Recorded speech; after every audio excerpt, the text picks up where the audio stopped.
자, 여러분 오늘 이 바다에서 일어난 사건이에요. 바다. 오늘 보니까 바다에 내려가서 16절에 그죠? 16절에 저물매 제자들이 바다에 내려가서 17절에 바다를 건너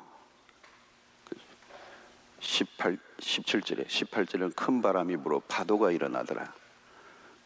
제자들이 노를 지어 지금 바다에서 지금 일어난 일이에요. 예. 자, 여러분 바다는 인생을 비유하죠. 인생. 시인이 그런 얘기를 바다는 이렇게 우리 인생이 바다를 닮았다 그러죠. 예. 그렇게 얘기하는데 실제로 이 바다는 굉장히 위험해요. 예측 불허라는 거죠. 예. 날씨가 좋아서 항해를 했는데 갑자기 악천후로 바뀔 때가 있습니다. 지금도 여러분 이 해운대에 요트들이 탁 주말에 떠날 때는 멋있죠. 멋있습니다. 아주 멋있어요. 근데 갑자기 태풍이 몰아닥치면 저 바다가요 무섭습니다. 전에도 방파제를 넘어버리는 거죠. 집 아파트를 위협하는. 이 기상이 그런 것이죠. 바다는 항상 어떤 악화로 인해서 배가 파손하기도 하고 큰 배도 파손을 해요. 어마어마하게 큰 배인데 바다에서 이렇게 자초하기도 하죠. 재난이 일어난다는 거죠. 오늘 여기 16절에 저물매 제자들이 바다에 내려가서 여기 시간이 저물 때 여러분 날이 어두워가고 있는데 바다로 간다. 뭔가 심상찮잖아요. 예. 그래서 본문의 이 전기의 상황을 잘 보면 저물매 그리고 17절은 날이 이미 어두웠다고 그랬어요. 이 분위기가 뭔가 어두운 거죠. 폭풍전야예요. 폭풍전야. 전주가 무겁게 이제 깔리고 있는 거죠. 그런데 그것보다 더 심각한 상황이 하나 더 있어요.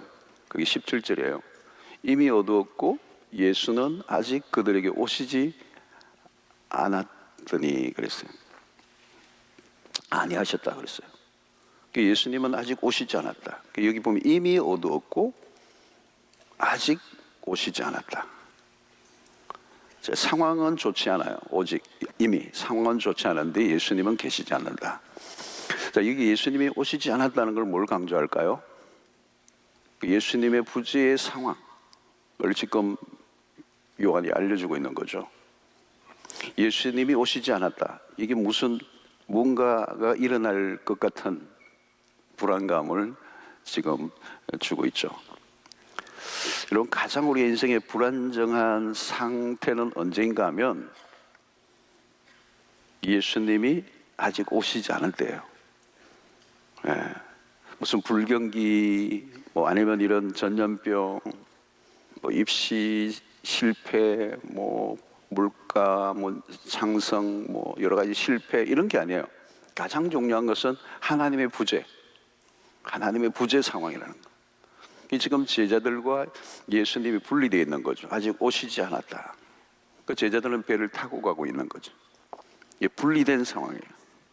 이때가 위험한 상황이에요. 그러니까 아직 지금 어두웠다라고 얘기하는데 가장 어두움은 뭐냐면 주님의 부재의 상황이에요. 인생의 가장 어두운 때가 언제냐? 주님이 내 인생 가운데 계시지 않을 때. 그때가 가장. 그러니까 오늘 저물매 이미 어두움이 짙어졌어요. 그런데 주님이 오시지 않은 그 일이 사실은 더 그들을 짓누른 어두움이라는 거죠.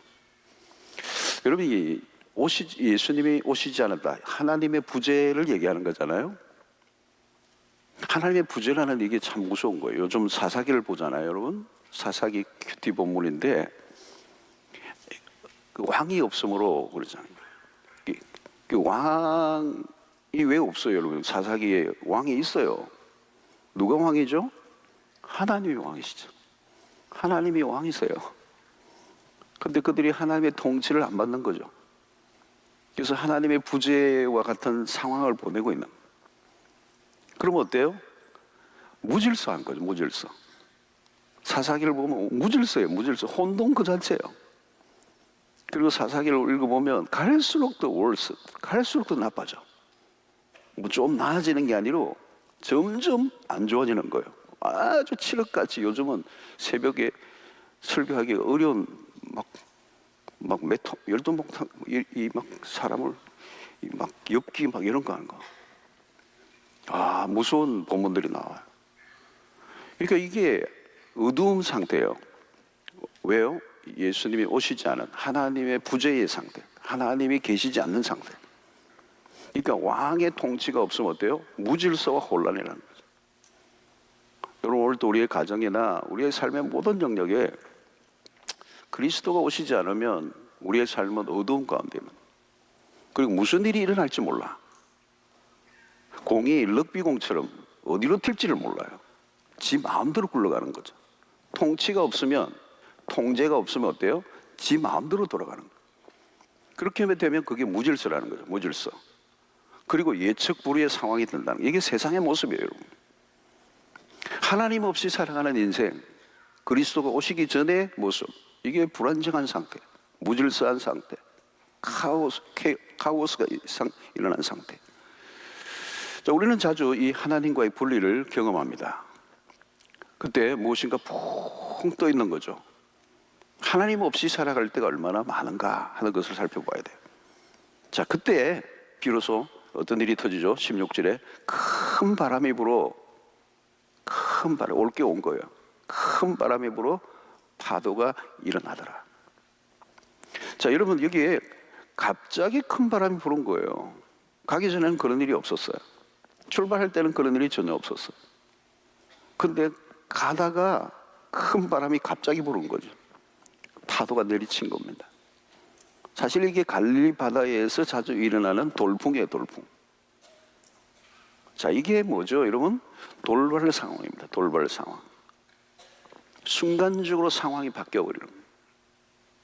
그렇게 맑던 하늘이 갑자기 캄캄해지면서 바람이 불고 비가 오고 그냥 파도가 막 일어나는 거예요. 깜깜해지는 거예요. 요즘도 여러분 보시면 얼마 전에도 낮에 비가 오는데 깜깜해지대요. 낮에 깜깜해진대. 근데 여러분, 여기에서 육지에서의 깜깜은 비교가 안 돼요. 바다에 들어가면 비가 내리고 먹구름이 치면 그 바다가 새카매지는 거예요. 깜깜해지는 거예요. 이게 상황의 급변입니다. 여러분, 우리의 삶도 그렇습니다. 순간적으로 삶을 위협하는 문제가 밀어닥치는 거예요. 순간적으로 돌발적이에요. 그 이전에는 전혀 예측하지 못한 거예요. 자, 여러분, 지금 코로나를 작년에 연초부터 시작이 됐죠. 2월인가요? 서서히 시작됐어요. 그때만 해도 그런 일이 일어날 줄 몰랐어. 아무도 몰랐어. 아무도 몰랐어. 돌발적이에요. 갑자기 터지기 시작하는데 모든 상황을 한순간에 바꿔버렸어. 그전에는 우리는 몰랐어요. 자, 바람과 파도, 큰 바람이 불어 파도가 일어나니까 이건 큰 파도죠. 경랑이 일어난 겁니다. 꼼짝달싹하지 못하는 거죠. 한순간에 어떻게 돼요? 평안이 사라지고, 한순간에 염려의 먹구름, 한순간에 불안과 두려움이 지배를 하는 상황으로 바뀌고 말았어요. 자, 이게 올게 온 거죠. 근데 이것이 예측한 것보다 훨씬 더 큰 바람이요.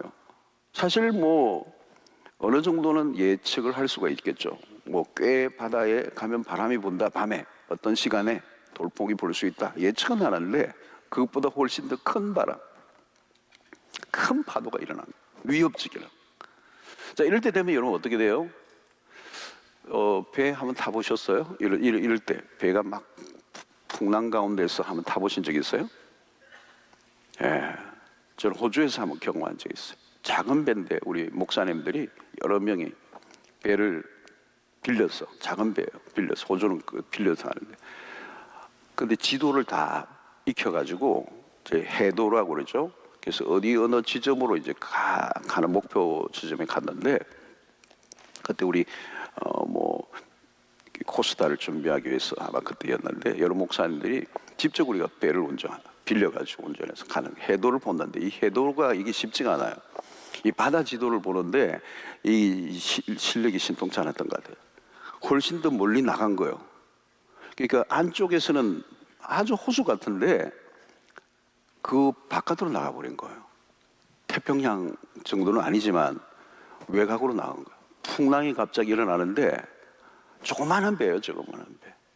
전부 다 그냥 사색이 된 거예요. 사색이 돼가지고 죽는 줄 알았어요. 네. 저는 일단 이 육지에 가까운 쪽으로 붙여서 가자고 그랬어요. 예. 안으로 가면은 떨어지면 이게 뭐 뒤집어지면 가는 거예요, 그냥 아주 작은 배이기 때문에. 그런데다가 나중에 보니까 헤매다 보니까 기름이 없어졌어요. 그 안에 기름도 얼마 없는 거예요. 그러면 기름 떨어지면 끝나는 거잖아요. 완전 자초. 근데 여러분 한순간에 그러니까 전부 다 막 이렇게 현기증이 나고 하늘이 노랗고 그냥 막 사람들이 정신을 못 차리는 거예요. 한순간 방향을 잃어요. 어디로 가야 될지 모르는 거죠. 마침 지나가는 배를 이제 구호 요청을 해서 그분의 인도를 받아서 이제 살기는 해서 오늘 제가 여기 있는 거잖아요. 한순간에 인생을 삼킬 것 같은 일들이 밀어닥친다는 거예요. 여러분 살다 보면 그런 일이 있죠. 나를 죽일 것 같이 달려드는 거예요. 모든 것이 끝난 것 같은 상황이 벌어진다는 거예요. 여러분 인생이 호락호락하지 않다는 것을 우리가 압니다. 하나님은 종종 우리의 삶을 흔드실 때가 있습니다. 다양한 방식으로 재정적인 문제들로 우리를 흔드실 때가 있어요. 그렇죠? 완전히 바닥을 치게 하는 거예요. 꼼짝달싹도 못하게. 버스 탈 돈도 없을 만큼 완전히 나가 앉는 모든 집에 그냥 그게 다 붙어버리고 더 이상 어떻게 할 수가 없는, 망해도 그렇게 망할 수가 없는 거예요. 여러분 인생의 밑바닥에 갈치 그럴 때가 있어요. 완전히 흔들어 버리십니다. 붙들게 아무것도 없는 거예요. 잘 나갈 때는 뭐 모든 게 내 것 같아였는데 완전히 바닥을 칠 때는 동전 하나도 찾아올 수가 없어. 건강의 문제로 흔들릴 때가 있어요. 그냥 앓는 거예요, 앓는 거. 이게 뭐 해결이 안 되는 거예요, 해결 안 되는. 끝없이 그 질병으로 인하여 그냥 오랜 세월 동안 벗어나지 못하는 거예요. 여러분 우리의 인생은 늘 흔들리는 거예요. 우리를 위협하는 파도가 멈춘 적이 없어요. 끊임없이 우리의 인생을 덮쳐버리는 거죠. 코로나의 이 경랑이 여러분 잠재워지지 않는 거잖아요. 경랑이 일어나고 있고 잠재워지지 않고 끊임없이 밀어닥치는, 끊임없이 여기에 지금도 휩쓸려 가지고 얼마나 많은 사람들이 고난 속에 있습니까? 이처럼 우리의 인생에는 늘 위협적인 일들이 닥쳐온다는 거예요. 아무런 일이 없기를 바라는 마음은 순진한 생각이에요. 바다에서 파도가 없기를, 그건 순진한 생각이에요. 그런데 자그마한 일만 닥치면 얼마나 좋겠어요. 실제는 그렇지 않다는 거. 우리를 죽일 것 같이 달려드는 문제들. 여러분 왜 사람들이 목숨을 끊습니까? 오늘날도 지금 자살하는 분들이 굉장히 많아요. 목숨을 끊는 분이 많아요. 죽일 것 같이 달려드는 문제들이 있으니까. 그냥 여러분 죽겠습니까?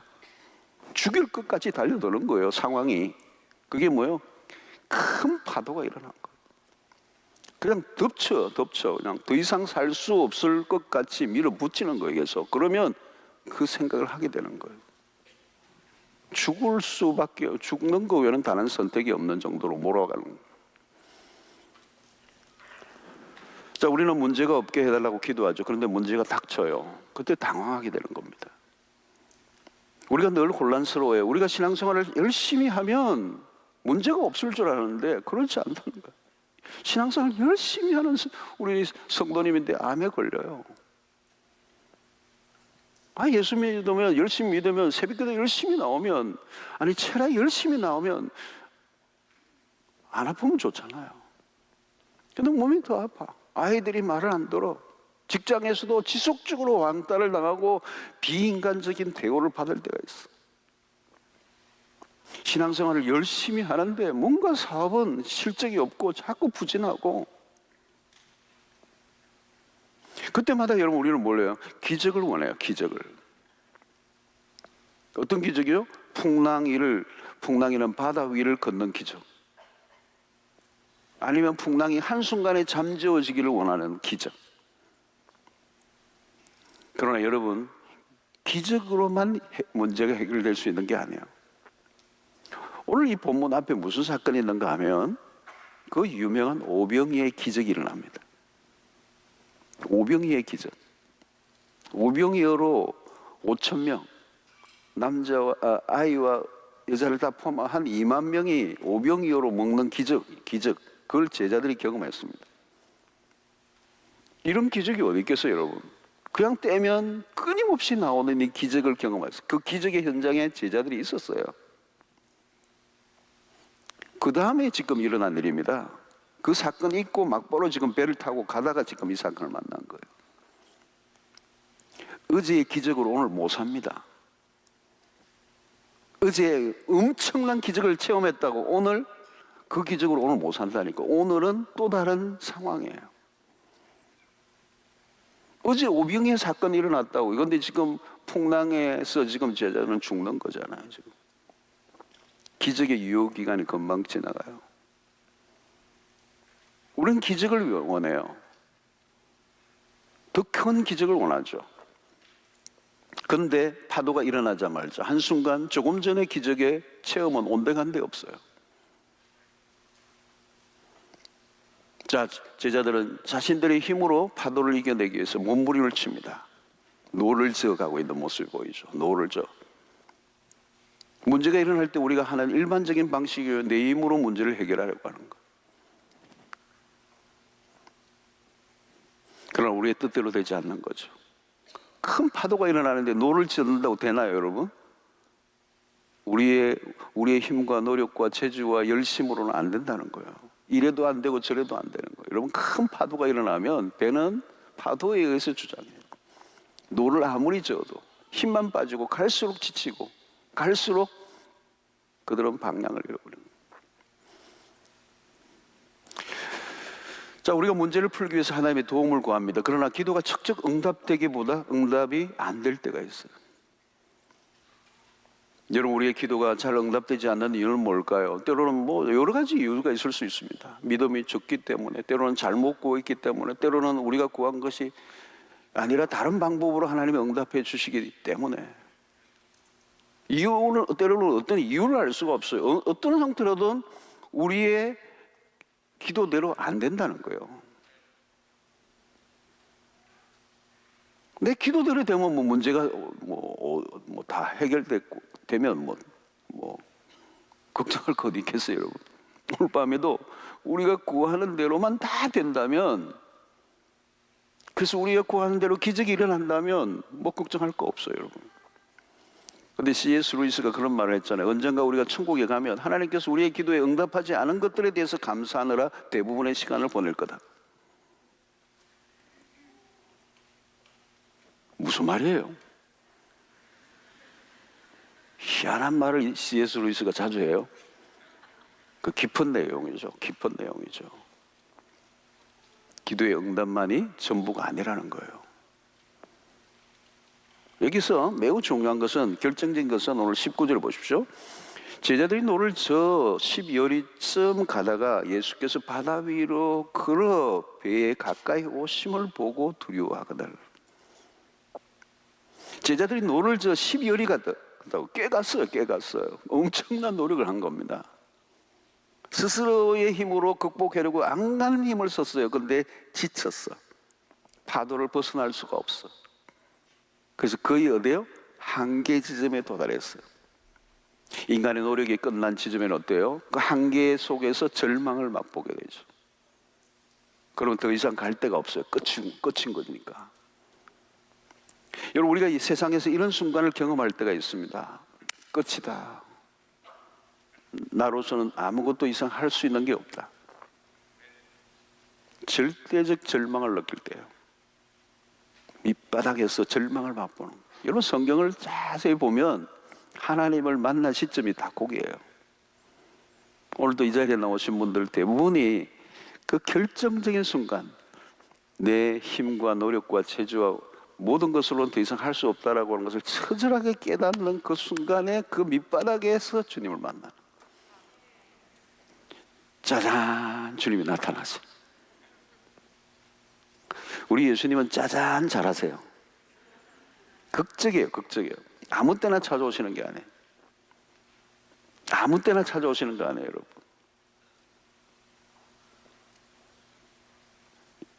우리는 여러분 하나님을 찾지 않아요. 보통 때는 안 찾아요.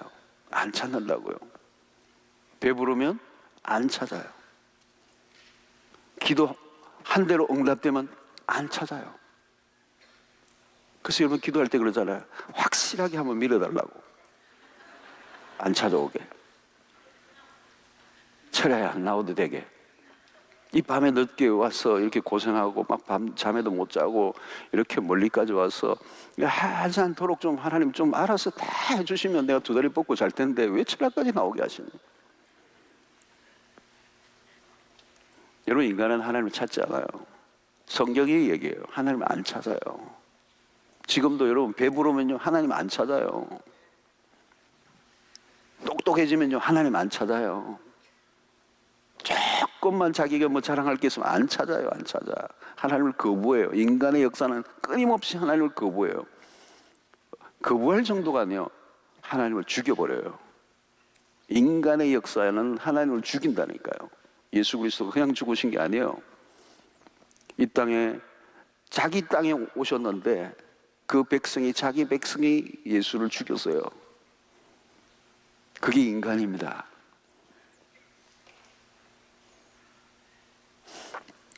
자, 예수께서 바다 위로 걸어오셔요. 자, 예수님이 물 위로 걸어오는 게 놀래요. 예기치 않는 순간에 나타나니까 다 놀래죠.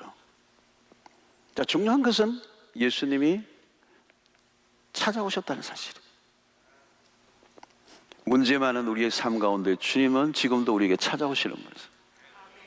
가까이 오심을 보고 두려워하거늘 그랬어요. 가까이 오시면 웰컴 해야 되는데 왜 두려워했을까요? 예수님인 줄 알아보지 못했던 거죠.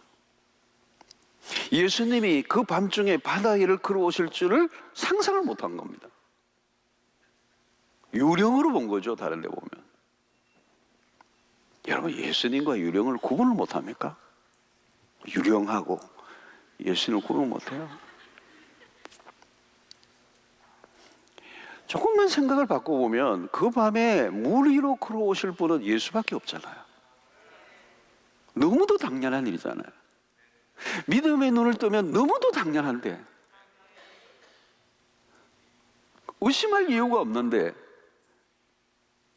그 주님을 유령으로 보고 두려워하는. 오병이어 기적을 조금 전에 베푸셨던 그 주인공, 바다 위로 걸어오실 수 있죠. 바람을 잠잠케 하실 수 있는 분. 그 주님은 정확한 순간에 찾아오세요. 당신의 백성을 내버려 두지 않으신다는 사실. 고통 가운데 있도록 내버려 두지 않는다. 정확한 때에 찾아오시는 주님이시다.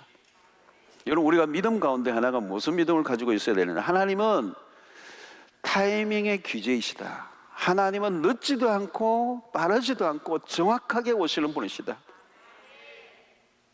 여러분, 나는 지금 너무 급해서 죽겠는데 주님 안 오신다고, 늦으신다고 생각하지 마세요. 주님은 정확하게 오시는 분이에요. 여러분, 만약에 우리의 인생 가운데 하나님이 타이밍을 못 맞추신다면 우리의 인생이 어떻게 되겠어요? 지금 여기 있지 않아요.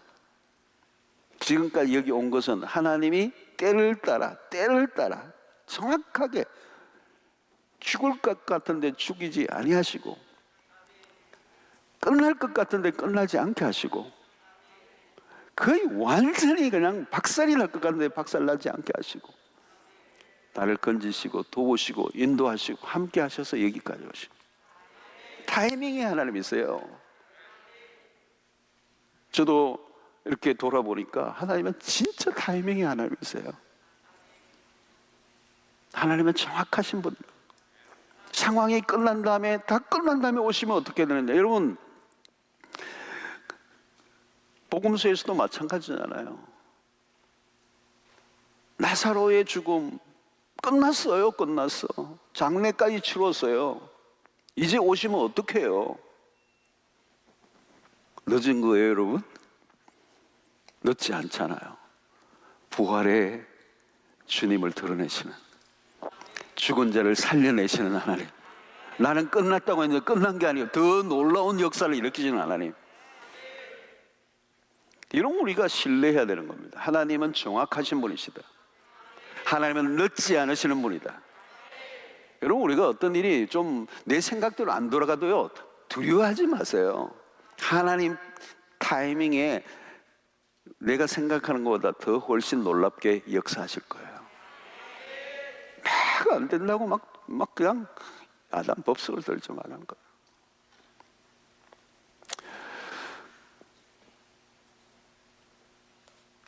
주님은 정확한 시간에 다가오셨죠. 위기의 순간에 근지러 오신 거죠. 자, 그런데 그들은 알아보지 못했다는 겁니다. 풍랑의 위협 속에서 마음의 평정을 잃어버린 겁니다. 도우실 구원자를 위협자로 보았습니다. 영적으로 깨어있지 않으면 예수님을 알아보지 못한다는 것이죠. 가까우시는 분을 오해하고 착각하는 겁니다. 엠마오로 가던 두 제자도 근심에 빠져 있으니까 부활의 예수를 알아보지 못하잖아요. 그들은 근심에 차 있어요. 근심에 차 있어. 주님은 지금 같이 동행하고 있는데 근심에 차서 두 제자가 걸어가고 있는 거예요. 너무 많은 염려, 불안, 두려움에 살면 신앙생활이 불가능한 겁니다. 주님이 찾아오실 것이라는 생각조차 하지 못해요. 자, 20절에 주님이 참 자비로우세요.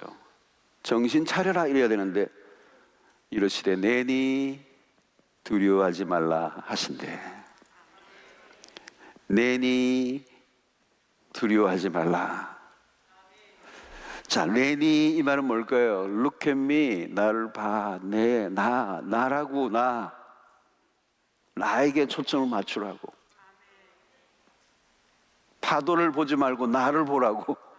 내니 상황에 둘러싸여서 정신을 잃고 있는 그들에게 나를 보라고. 두려워하지 마.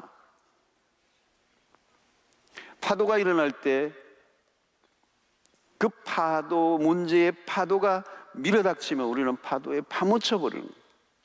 그래서 마치 세상의 모든 게 파도인 것처럼 여기는 거예요. 주님은 계속 우리에게 말씀하시는 거지. 내니, look, 나를 봐. 여러분, 어디에 초점을 맞추느냐가 중요합니다. 어려움이 있을 때 무엇을 바라보느냐. 여러분, 기도가 뭘까요? 기도는 주님을 바라보는 것, 주님에게 초점을 맞추는 거예요. 그래서 여러분, 세상의 문제에 파도치면 그냥 그 모든 것들이 다 나를 집어삼킬 것처럼 하니까 내 시선이 다 초점이 돼버려요. 시선이 분산돼. 그래서 오늘 우리가 주님 앞에 나와 기도할 때는 내 시선을 오직 주님에게만, 오직 주만 바라봅니다. 세상이 흔들릴 때 주님을 바라보라는 거예요. 여러분, 흔들릴 때 흔드시는 이유가 뭐냐? 나만 바라보라는 거예요. 오늘도 코로나19로 인해서 이 세상에 이렇게 혼란할 때, 세상이 흔들리고 있을 때, 모든 게 흔들리고 있을 때 주님의 메시지는 뭔지 아세요?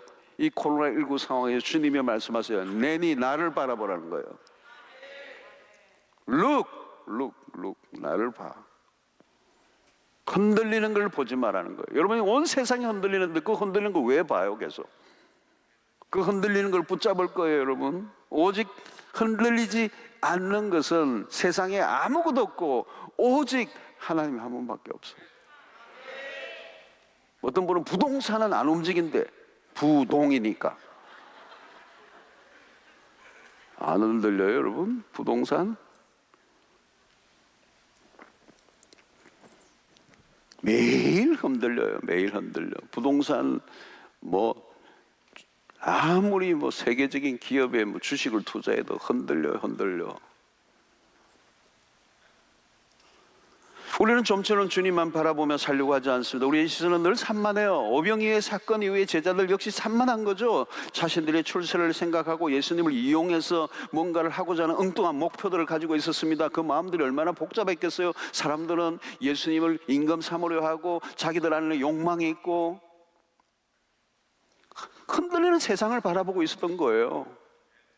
엉뚱한 걸 붙잡으려고 하는 것이죠. 주님을 바라보고 있지 않았던 겁니다. 그러니까 주님이 의도적으로 배를 태워 보내면서 풍랑 가운데 그들을 몰아넣으시고 그 흔들림 속에서 너희들이 바라보아야 될 게, 붙들어야 될 게 뭔지를 정확하게 알려주시기 위하여 그 풍랑 속에서 그들의 제자를 흔들어 놓으시는 거예요. 여러분, 오늘 또 우리의 인생 가운데 흔들리는 게 있으면 한마디로 딱 그 말이에요. 나만 바라봐, 그거예요. 흔들리지 않는 걸 보지 바라봐라는 거예요.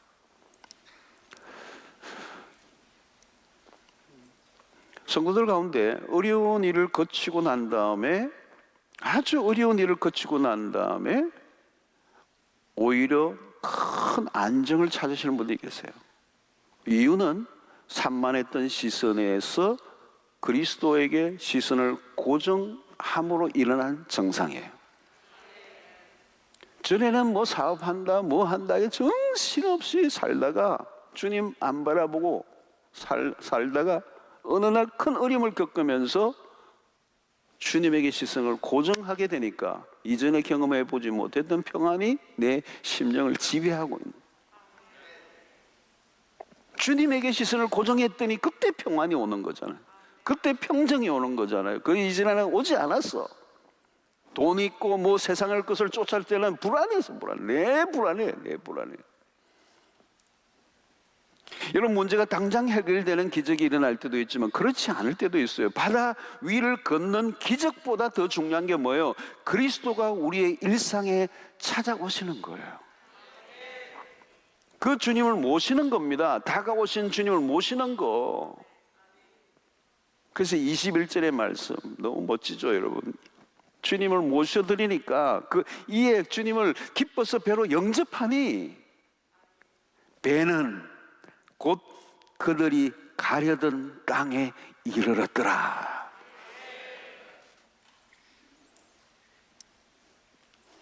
물 위로 주님이 걸으시는 것보다, 내가 물 위로 걷는 기적보다 더 중요한 것은 주님이 우리의 배 안으로 들어오시는 것.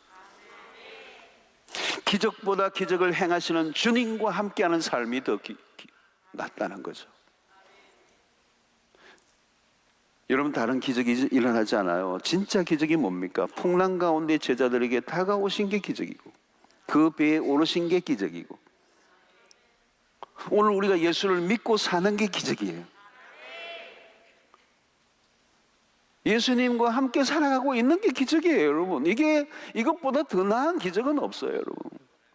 기적을 일으키시는 모든 만유의 주가 되시는 그분이 내 삶 속에 함께 살아가고 있는데 주님이 배에 오르셨다는 사실이 중요한 거예요. 주님이 내 인생 가운데 찾아오셨다는 게 중요한 거예요. 내가 예수를 믿고 사는 게 그게 우리의 인생의 절정이에요, 절정. 그거보다 더 나은 게 없어요, 여러분. 그 주님이 풍랑을 잠잠하게 하시기 때문에 아니에요. 그냥 예수님과 함께하는 삶이 중요한 거예요. 여러분, 항상 기뻐하라, 범사에 감사하라, 뭐 이런 환난 중에 즐거워하라, 이 모든 걸 뭘 의미하는 겁니까, 여러분? 예수 믿는 사람들에게 하는 말이에요. 그리스도 안에 있는 사람들, 항상 기뻐하라. 그 세상에 가서 그 얘기하면 미쳤다는 얘기 할 거 아니에요, 여러분? 어떻게 범사에 감사할 수가 있어요, 여러분? 환난 중에 어떻게 즐거워합니까? 이 모든 것은 우리의 인생의 배에 그리스도가 오셨기 때문에 주님을 모시고 사는 삶의 이야기들이라는 거예요. 주님 때문에 그게 가능하다는 거예요. 이제는 우리가 망할 수 없는 사람들, 주님이 배에 타셨는데 그 배가 어떻게 자초를 당하고 침몰을 할 수가 있겠어요, 여러분? 그 배가 어떻게 표류를 하겠어요? 주님이 타셨는데. 그러니까 오늘 주님이 타시니까 뭐라고요? 그들이 가려던 땅에 이르렀더라. 목적지에 도착하게 했다는 거잖아요. 왜요? 주님이 타셨기 때문에. 오늘 우리의 삶에 무슨 일이 다 일어나도 주님이 우리 가운데 찾아오시고 내 인생 가운데 함께 하시기 때문에 어떤 상황이라도 반드시 목적지에 도달하게 하실 것이고, 중간에 끝장나고 좌초되는 인생은 없다는 거예요.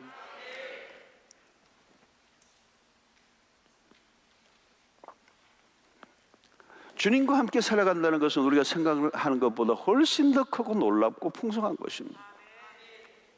어려움이 와도 여러분, 우리가 버틸 수가 있어요. 버틸 수가 있어요.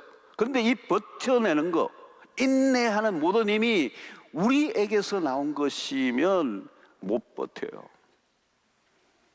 못 버틴다고 여러분. 내가 버티는 거는, 내 의지는 한계가 있어요. 주님이 버티게 하시면 한계를 뛰어넘을 수 있어요. 왜냐하면 그 힘이 나에게서 나온 게 아니고 주님에게서 나온 것이기 때문에. 그 차이가 있어요, 여러분. 주님을 믿는 하나님의 백성들.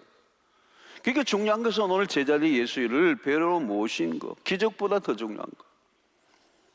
주님이 배에 오르신 인생.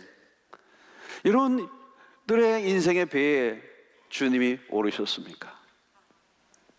누가복음 5장에 보면 예수님이 베드로의 배에 오르셨다는 장면이 나오잖아요. 누가복음 5장 3절에 보면 참 재미있는 점. 예수께서 한 배에 오르시니, 한 배에 오르시니. 누구의 배예요? 그 배가? 시몬의 배라. 시몬의 배라. 그 배에 예수님이 오르셨어요. 오르셨어요. 여기에 인생의 역사가 벌어지는 거예요. 다른 건 없어요. 그 시몬의 배에 다 오르셨어요, 예수님이. 이게 베드로의 인생을 바꾼 겁니다.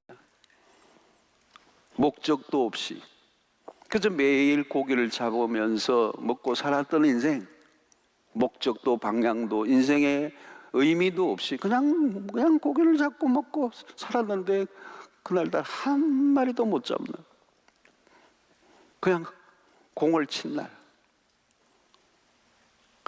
물고기 잡아 먹고 사는 게 삶의 수단이고 목적이야. 그것마저도 마음대로 안 되는 거예요.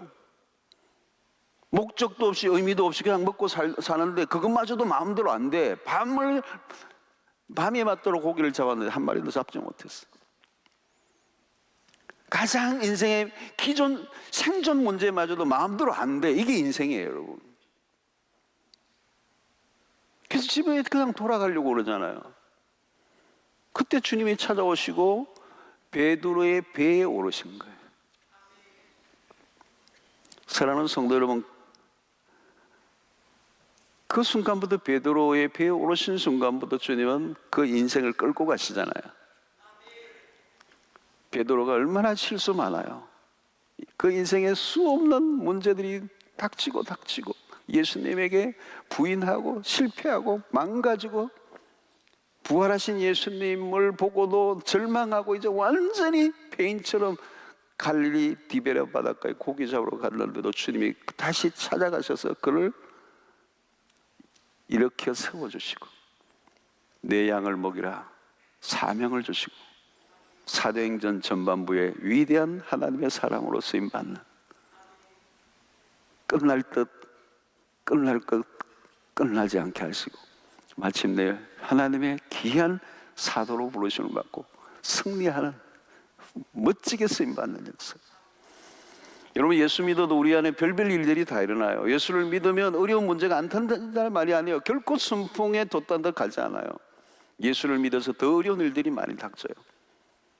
직장에서도 여러분, 예수만 안 믿었다면 살짝 눈만 감으면 뒷돈이 들어올 수도 있는. 여러분, 한국 사회 구조가 그렇잖아요. 여러분, 얼마나 뒷돈, 얼마나 검은 돈, 얼마나 돈 세탁. 난 진짜 세탁기에 돈을 넣는 줄 알았어요. 업무를 추진하는데 뭐가 예수를 믿으면 걸리는 게 많아. 양심을 살짝만 감추어버리면 돈이 굴러 들어와. 양심을 살짝만 내가 그냥 무시해버리면 뭐든지 그냥 내가 원하는 어떤 목표를 이룰 것 같아. 예수를 믿기 때문에 얼마나 많은 어려움이요, 역풍을 만날 때가 많아요. 직장에서 괜히 갈구고,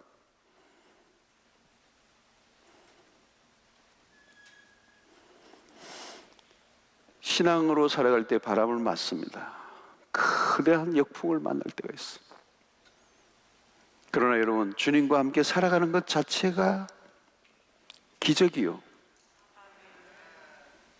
기도를 해도 응답되지 않은 것이 있다 할지라도 그것이 우리를 실패로 가게 하지 않아요. 오늘도 여러분, 우리가 이렇게 기도의 자리에 나와 있는 것, 이게 믿음으로 사는 삶이고, 오늘도 우리에게 찾아오는 수없는 문제가 있지만 주님과 함께 동행하고 주님과 함께 살아가는 삶의 방식을 우리가 선택했기 때문에 이 밤에 이 전염병이 창궐하는 시대에도 지금 이렇게 많이 와가 앉아 계시는 거 아니에요. 나는 믿음으로 살겠다는 결단을 하시는 거예요. 눈에 보이는 것을 따라 살지 않겠다는 거 아니죠. 그래서 유진 피터슨이 그런 얘기했어요. 세상에는 기적이 있다. 다만 내가 원하는 기적이 아닐 뿐이다. 하나님은 지금도 기적을 베푸시고 계세요. 우리가 바라는 것이 아닐 뿐이지. 우리가 예수를 믿는 게 기적이라는 거예요. 그 주님과 함께 살아가고 있는 삶이 기적이에요.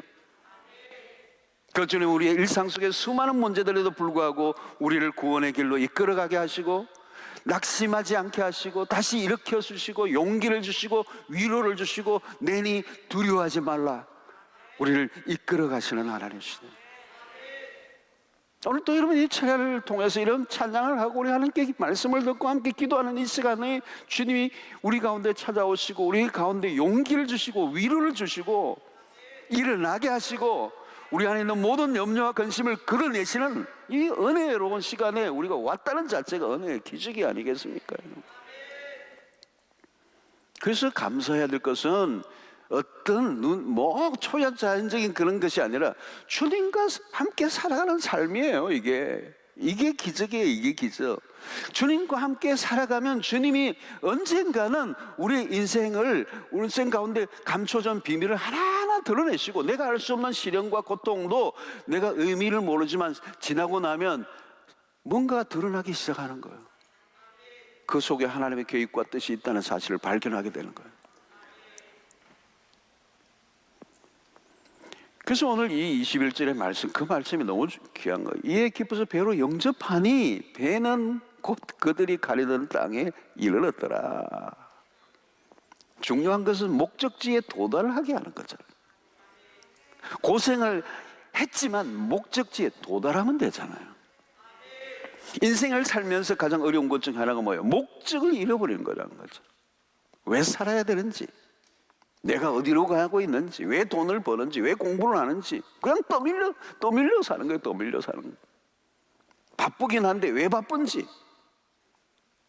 내가 가고 있는 길이 바른 길인지, 내가 이렇게 살아도 괜찮은 건지, 왜 내가 지금 이렇게 힘든지, 그 이유를 알고 살아야 될 거 아니에요. 여러분, 성경 속에서도 마찬가지예요. 여러분, 출발을 했는데 목적지에 제대로 도착한 사람 별로 없어요. 초점은 그리스도예요. 그리스도를 모셔야 된다. 그리스도를 모시면 그분이 우리를 목적지에 이끌어 주실 거라는 거죠. 여러분, 세상에 힘든 건 뭡니까? 이 풍랑이 일어날 때 이 배가 방향을 놓치는 겁니다. 파도가 닥치면 방향을 잃어버려요. 어디로 가는지 알 수 없어요. 풍랑 때문에 방향을 잃어버려요. 방향을 잃어버렸다는 말은 뭘까요, 여러분? 미래는 사라지고 현재의 상황 때문에 정신이 하나도 없는 거예요. 여러분 보세요. 시련이 찾아오면요, 한순간에 길을 잃어버려요. 큰 사건이 한번 터지면요, 길을 잃어버려요. 거기에 파묻혀버려요. 정신없어요. 그 문제 해결하려고. 어디로 가고 있는지, 내가 어떻게 사는지 알 길이 없어. 그냥 혼이 다 나가버렸어. 파도가 거세게 일면 방향을 잃어버려요. 내가 어디로 가는지. 그러면 그걸 뭐라고 그래요? 표류. 배가 왜 난파를 당하죠? 표류하다가 난파를 당하는 거예요. 완전히 망가지는 거예요. 표류를 하니까 망가지는 겁니다.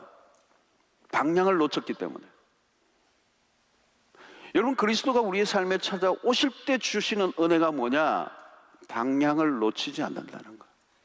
주님이 우리를 목적지로 데리고 가고 계시기 때문에. 미래를 예측하려고 애를 쓰지 않아도 돼요. 우리가 할 일은 주님과 함께 매일 일상을 함께 살아가는 거예요. 요셉 보세요. 그게 밀어닥친 거대한 풍랑은 요셉의 인생을 완전히 덮쳐버렸어요. 그 정도면 풍랑입니다. 노예로 팔려가고 감옥으로 들어가고 죽을 고비를, 앞이 보이지 않잖아요. 미로에 미로, 방향을 잃었어요. 목표를 향해 걸어갈 수가 없어요. 갑자기 자기 인생이 완전히 뒤엉켜 버렸어요. 풍랑이에요, 풍랑. 그런데 요셉 스토리를 보면 뭐예요? 여러분, 요셉 창세기 39장 같은 데 보면 요셉은 그 일상 속에서 하나님과 함께 해요. 그 보디발의 아내가 유혹해도 하나님 앞에서 내가 어떻게 이렇게 득질을 할 것인가? 하나님, 고람되어. 그러니까 하나님의 시선, 하나님의 임재 속에 살았던 거예요. 그 이역만리에서 그 고생을 끝낼 수도 있는 유혹이죠. 그 보디발 아줌마의 유혹은 위험한 것이지만 기회일 수가 있는 거죠. 그런데 하나님의 임재 속에 살았다는 거예요. 그러니까 힘들지만 하나님이 그 삶의 중심에 있었던 거예요. 중심을 잡고 있던 거예요. 요셉의 삶은 갈수록 파도가 거세지죠. 거세져요, 갈수록. 여러분, 요셉 생에 기적이 있습니까? 요셉 생에 기적이 일어났습니까? 갑자기 뭐 감옥에 갔는데 옥문이 열렸습니까? 막 그 수감 생활이 짧아지는 기적이 일어났습니까? 없어요, 여러분. 더 어려워져요. 기적이 일어나지 않아요, 요셉 생에. 그러나 하나가 뭐예요? 하루하루 보디발의 집에 있으면 보디발 집에서 최선을 다하고, 감옥에 들어가면 감옥에서도 총무하고, 총무하는 분들에게 복이, 총무 좋은 거예요, 여러분. 회장보다 총무가 좋아요. 묵묵히 일상 속에 살아가는 거예요, 여러분. 그러니까 어때요? 요셉은 힘들고 어려워요. 풍랑이 밀어닥쳤어요. 근데 하나님 중심을, 하나님의 임재 가운데 일상을 살아가요. 그냥 하루하루를 살아요. 하루하루 살아요. 내일이는 난 몰라요. 근데 내가 계획하지 않은 인생으로 펼쳐져 가는 것 같고, 내가 의도하지 않은 것처럼 흘러가고 있는 것 같은데, 세월이 흐르니까 점점 뭔가 드러나기 시작하는 거예요. 뭐예요? 하나님의 계획이. 안개가 걷혀지기 시작하고, 풍랑이 잦아들기 시작하고, 이 돛을 높여서 목적지로 가고 있는 거예요. 알고 보니까. 그게 뭐예요? 하나님의 계획하심이라는 거예요. 지나고 보니 하나님이 준비해 놓으신 것들이 너무 많았던 거죠. 그 코스로 가야만이 요셉은 그 애굽의 총리가 되고 이스라엘 백성들 히브리 민족으로 일으키는 하나님의 거대한 구원의 계획에 쓰임 받을 수밖에 없기 때문에 하나님께서 목적을 두고 그를 이끌고 가셨어요. 근데 그게 현실에는 안 보였어요. 현실에서는 풍랑밖에 없었어. 그러나 일상 속에서 스텝 바이 스텝, 한 걸음 한 걸음 주님의 말씀을 따라 일상을 살아가다 보니 하나님의 위대하신 뜻이 드러나기 시작하고, 나중에는 상상할 수 없는 놀라운 일들이 그의 인생을 통하여 하나님의 뜻을 이루시는. 그러니까 여러분, 가는 동안에 하나님은 절대 요셉의 생애 속에 있는 장애물을 채워주지 않으세요. 치워주지 않고 장애물을 그대로 둔 채로 당신의 계획을 이루어가세요. 이유는 뭘까요, 여러분? 그 장애물을 통과하는 가운데 요셉을 키워내시는 거죠. 하나님의 사람답게 키워내시는 거예요. 하나님의 사람답게 키워내셔야 하나님의 뜻을 이루는 통로가 될 수 있기 때문에,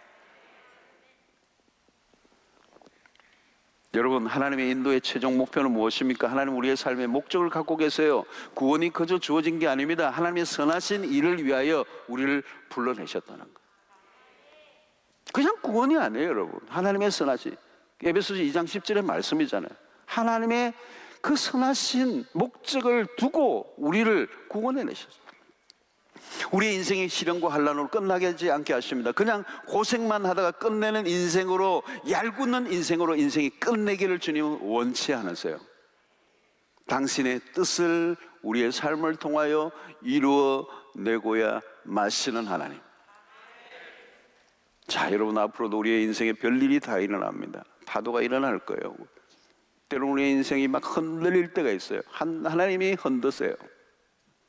하나님 우리를 흔드시는 이유는 우리를 하나님만을 바라보게 하시고 그분 외에는 소망이 없다는 사실을 확실히 알기 때문에 우리는 끊임없이 주님을 거절해요. 하나님 없이 살고자 그래요. 내 잘난 맛에 살고요. 한순간만 돌이키면 눈이 다 엉뚱한 데 가 있어요. 오직 주만 바라보라는 거예요. 내니 그 풍랑 가운데 찾아오신 그 주님이 내니 너의 안에 있는 욕망도 버리고 오늘 이 시련도 걱정하지 말고 내니 나만 바라보라는 거예요. 하나님이 책임져 주시겠다고. 멀리 계시지 않아요. 우리 주님은 지금 인생이 흔들릴 때 주님은 멀리 계시지 않아요. 가까이 와 계세요. Ready? Are you ready? 준비되어 있어. 주님은 언제나 다가올 준비를 하고 계세요. 그 깊은 심야에 그 바다 위로 걸어오시는 주님을 보세요. 그냥 갑자기 아이고 이거 하고 걸어오신 게 아니에요. 정확한 타이밍에 찾아오세요. 우리의 위기의 순간에 우리를 돌보시고 우리를 목적지까지 데리고 가시는 하나님. 그래서 우리를 통하여 하나님의 선하신 뜻을 이루시기를 원하셔서 우리를 날마다 자라가게 하시는 하나님. 기적보다 더 중요한 것은 내 인생에 주님이 찾아오시는 것이라는 사실을 기억하고 그 주님과 일상을 살아가는 은혜가 있게 되기를 바랍니다. 우리의 시선을 오직 주님께만 고정하시기를 바랍니다. 그러면 주님이 끝을 내주실 줄로 믿습니다. 목적지에 도달하게 하실 것입니다. 선을 이루실 줄로 믿습니다. 결단코 우리 인생이 헛고생으로 생고생으로 험악한 인생으로 끝나는 결론을 내지 않으실 주님이심을 믿고 주님을 오늘 밤 바라보고 우리의 시선을 다시 한번 온전히 주님에게 맞추는 이 시간 되기를 주의 이름으로 축원합니다.